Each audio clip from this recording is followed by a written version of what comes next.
Hello माझ्या लाडक्या बहिणींनो आणि लाडक्या ताईंनो, 14 हप्ता म्हणजेच ऑगस्ट महिन्याचा हप्ता, या महिन्याची माझ्या लाडक्या बहिणी आतुरतेने वाट बघत आहे.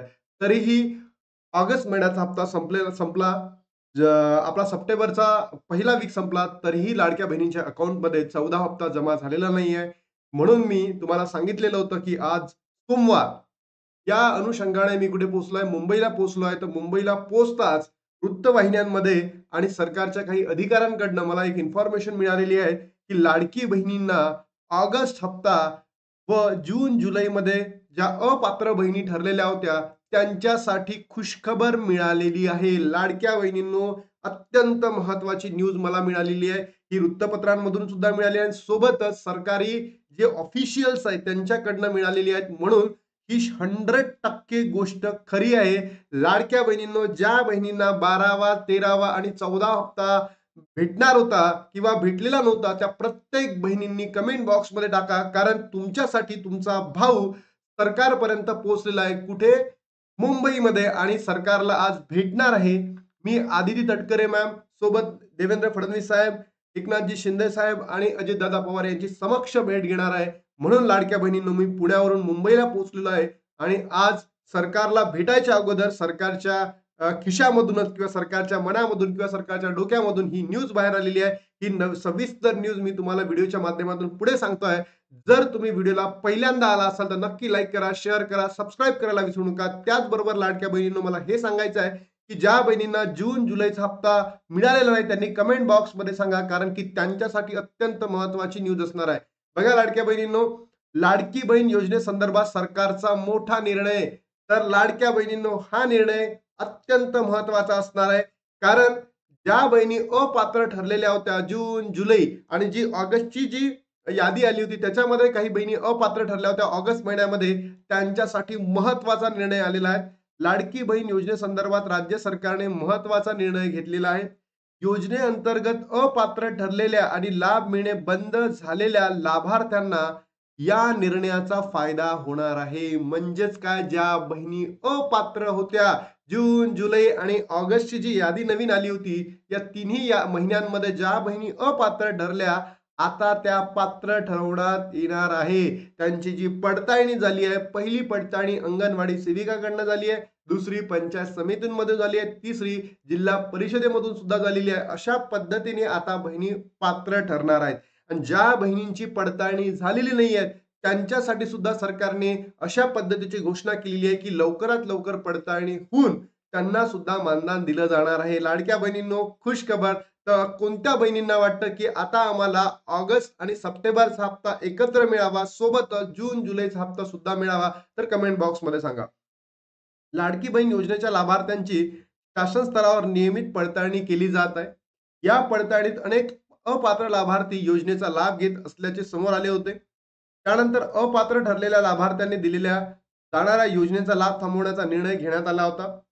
मोठ्या संख्येने लाभार्थी अपात्र ठरण्यात आल्यामुळे सरकारवर टीका केली जात आहे होती. परिणामी आता अपात्र ठरवण्यात आलेल्या लाभार्थ्यांना शेवटची संधी देण्यासाठी महिला व बालविकास विभागाकडून अपात्र लाभार्थ्यांची फेर पडताळणी केली जाणार आहे. म्हणजे तुम्ही जर बघितलं असेल लाडक्या बहिणींनो, आपण हीच मागणी केली होती सरकारकडे आणि ती सरकारने आता ॲक्सेप्ट केलेली आहे.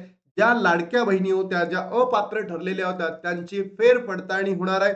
आणि ज्या अपात्रपैकी आपण पहिलेच बोललो होतो, की 80% बहिणी या पात्र होत्या. आणि या 80% बहिणींना आता दिलासा मिळालेला लाडक्या बहिणींनो, जून, जुलै, ऑगस्ट महिन्यामध्ये ज्या बहिणी अपात्र ठरलेल्या आता त्या पात्र ठरणार आहेत. लाभार्थ्यांनी पडताळणीचा प्रतिसाद द्यावा आणि विभागामार्फत करण्यात येणार आहे. तर चला, खूपच सुंदर अशी गुड न्यूज मिळाली. तसं पोहोचलो आणि तसंच सरकारी माध्यमातून ही आपल्याला न्यूज मिळाली आहे लाडक्या बहिणींनो. लाडकी बहीण योजनेमधून अपात्र होण्याची कारणे सुद्धा त्यांनी सांगितलेली आहेत. लाडकी बहीण योजनेत या ज्या महिलांना निकषाबाहेर जाऊन लाभ घेतलेला त्यांना या योजनेचा लाभ मिळणार नाही. बघा, ज्या महिला 21 ते 65 वर्षोगाठ बसतात त्यांनाच योजनेचा लाभ मिळणार आहे. 21च्या कमी आणि 65च्या वर त्यांना मिळणार नाही. लाडकी बहीण योजनेच्या लाभासाठी कुटुंबाचे उत्पन्न 2.5 लाखाच्या खाली असायला पाहिजे. वर असेल तर तुम्हाला लाभ मिळणार नाही. लाडकी बहीण योजनेच्या लाभार्थ्यांची सरकारी कर्मचारी नसाव्यात, म्हणजे ज्या सरकारी कर्मचारी आहेत त्यांना तो लाभ मिळणार नाही. लाडकी बहीण योजनेच्या लाभार्थ्यांच्या कुटुंबाकडे 4 चाकी वाहन नसावे. तर ज्यांच्याकडे 4 चाकी वाहन असेल त्यांना तो मिळणार नाही. पण लाडक्या बहिणींनो, आपण आजच्या मागणी पत्रामध्ये ही मागणी रद्द करण्याची आपण काय केली आहे, अट ठेवलेली आहे. मी तुम्हाला मागणी पत्र सुद्धा दाखवतो. लाडकी बहीण योजनेच्या लाभार्थ्याच्या कुटुंबाचे करदाते नसावे, म्हणजे तुम्ही टॅक्स पेयर नसावे. जर तुम्ही या 5 ह्याच्यामध्ये बसला तर तुम्हाला याचा फायदा मिळणार नाही. पण ही जी 4थी अट आहे आपण रद्द करावी सरकारने, अशी आपण सरकारकडे मागणी केली होती. बघा, लाडक्या बहिणींनो, मागणी पत्र सुद्धा मी त्या ठिकाणी आणलेलं आहे. या मागणी पत्रामध्ये काही बदल करायचा आहे का तुम्ही मला सांगा. मी याची प्रिंट काढायची आहे अजूनही. मी मुंबईला पोहोचला लाडक्या बहिणींनो. तुमच्यापैकी कोण कोण मुंबईमध्ये आहे ते सुद्धा तुम्ही मला कमेंट बॉक्समध्ये सांगा. तुमच्यापैकी लाडक्या बहिणींना, कोणत्या लाडक्या बहिणींना वाटतं या मागण्या आपल्या परफेक्ट आहे. मी महाराष्ट्रातील तमाम जिल्ह्यांमध्ये ही मागणी पत्र पोहोचवणार आहे सरकारच्या माध्यमातून. तर मला लाडक्या बहिणींनो तुम्ही कमेंट बॉक्समध्ये सांगा, कारण की तुमचा सपोर्ट या ठिकाणी गरजेचा असणार आहे. मी तुमच्यासाठी आता लढणार आहे. म्हणून लाडक्या बहिणींनो, तुमचा सपोर्ट यासाठी महत्वाचा असणार आहे. तर म्हणून तुमचं नाव, बरोबर, तुमचा जिल्हा कमेंट बॉक्समध्ये सांगा. त्याचबरोबर तुम्हाला 12वा आणि 13वा हप्ता मिळालेला का, याबद्दलही तुम्ही कमेंट बॉक्समध्ये सांगा. आणि सोबतच 11वा आणि आपण असं म्हणतो ना 12वा जून जुलैचा हप्ता मिळाला की नाही मिळाला, हे सुद्धा कमेंट बॉक्समध्ये सांगा. जेणेकरून आता मी सरकार पुढे जेव्हा तुमची मागणी पत्र देईल, ते सरकारला इतकं जबरदस्त वाटायला पाहिजे की सरकारनं नतमस्तक होऊन तुमच्या संपूर्ण मागण्या पूर्ण करायला पाहिजे. बघा, माझी पहिली मागणी होती की सरकारने 11वे हप्ते बरोबर सगळ्या बहिणींना पूर्ण दिले. पण 12वा आणि 13वा हप्त्यापासून सरकारने नवीन निकष लावून काही बहिणींना अपात्र केलं. तर अपात्र केलेल्या बहिणींची पडताळणी लवकरात लवकर होऊन त्यांना संपूर्ण हप्त्यांचे पैसे जमा करावे, ही आपली पहिली मागणी आहे. दुसरी मागणी होती घरातील सर्व महिलांना लाभ मिळावा. कारण सरकारने मधात एक नियम आणला होता, वन फॅमिली, एका घरामध्ये फक्त 2च महिलांना लाभ मिळेल. बरोबर?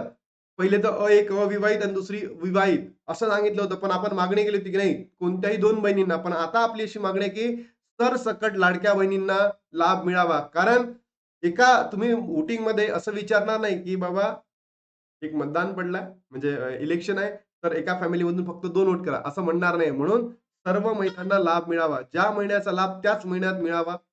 ₹2100 हप्ता लवकरात लवकर चालू करावा. बरोबर? कारण की आदी तटकरे मॅमनी सुद्धा दिलेला आहे आणि एकनाथजी शिंदे सरांनी सुद्धा दिलाय. तर दिवाळीपासून आमच्या लाडक्या बहिणींना ₹2100 मानधन मिळावं. सणासुदीच्या दिवसांमध्ये 2 महिन्याचे पैसे एकत्र मिळावे. आता दसरा आहे, दिवाळी आहे, म्हणून 2100 प्लस 2100 असं लाडक्या बहिणींच्या अकाउंटमध्ये जमा करावे. आता ऑगस्ट आणि सप्टेंबरचा हप्ता एकत्र जमा करावा, म्हणजे 14वा आणि 15वा हप्ता एकत्र सरकारने द्यावा, अशी आपली मागणी होती. 4 व्हीलर वाली अट रद्द करावी. जी 4 व्हीलरची अट आहे की लाडक्या बहिणींकडे जर 4 व्हीलर असेल तर ती अट काय करायला पाहिजे, रद्द करायला पाहिजे. त्यानंतर सर्वच राशन कार्ड धारकांना, म्हणजे पांढरे, केशरी, त्यानंतर पिवळे जे राशन कार्ड आहेत, या सगळ्यांना या योजनेचा लाभ मिळावा. कोणालाही या योजनेमधून बरखास्त करता कामा नये. यापुढे जर बहिणी अपात्र झाल्या तर त्यांचे कारण सरकारने द्यावे. अन्यथा कोणत्याही बहिणीला अपात्र करू नये. ही सुद्धा आपली मागणी आहे. आणि शेवटची मागणी आहे आपली, योग्य पडताळणी करावी. हेही सरकार आता पडताळणी करत आहेत. याला खूपच विलंब होत आहे. गेल्या 3 महिन्यापासून सरकारकडे एवढी मोठी यंत्रणा असून इतका वेळ कसा लागतो, हेच प्रश्न मोठा आहे. म्हणून मला सरकारला म्हणायचं आहे की योग्य पडताळणी करा. जसं अंगणवाडी सेविका आहेत, अशाच पद्धतीची तुम्ही कोणतीही दुसरी यंत्रणा सुरू करा आणि या यंत्रणेच्या माध्यमातून लवकरात लवकर आमच्या लाडक्या बहिणींना काय द्या, मानधन द्या. बघा लाडक्या बहिणींनो, ऑगस्ट हप्ता, जून, जुलै हप्ते न आलेल्या सर्व बहिणींना आताच खुशखबर आलेली आहे. ही सर्वात मोठी न्यूज मी तुमच्या समोर घेऊन आलोय. मुंबईतून मी बोलतोय. लाडक्या बहिणींनो, मुंबईतून व्हिडिओ मी रेकॉर्ड केलेला आहे. जर तुम्हाला या व्हिडिओला जर सपोर्ट द्यायचा असेल तर तुम्ही नक्की सपोर्ट करा. कारण की आता आपली मागणी सरकारपर्यंत पोहोचणार आहे. तर म्हणून मला म्हणायचं आहे, लाडक्या बहिणींनो, व्हिडिओला महाराष्ट्रातील तमाम बहिणींपर्यंत पोहोचवा. तुमचं WhatsApp, तुमचं Facebook सगळीकडे हे स्टेटस ठेवा, ज्याच्या माध्यमातून आपल्या मागण्या अत्यंत प्रबळपणे सरकारपुढे जातील आणि लवकरात लवकर त्या पूर्ण होतील. चला तर मग लाडक्या बहिणींनो, लाईक करा, शेअर करा, सबस्क्राईब करा. प्रत्येक ठिकाणी स्टेटस ठेवा, जेणेकरून आपण सरकारपर्यंत लवकरात लवकर पोहोचू आणि आपल्या मागण्या लवकरात लवकर पूर्ण होतील. जय हिंद, जय महाराष्ट्र, जय श्रीराम.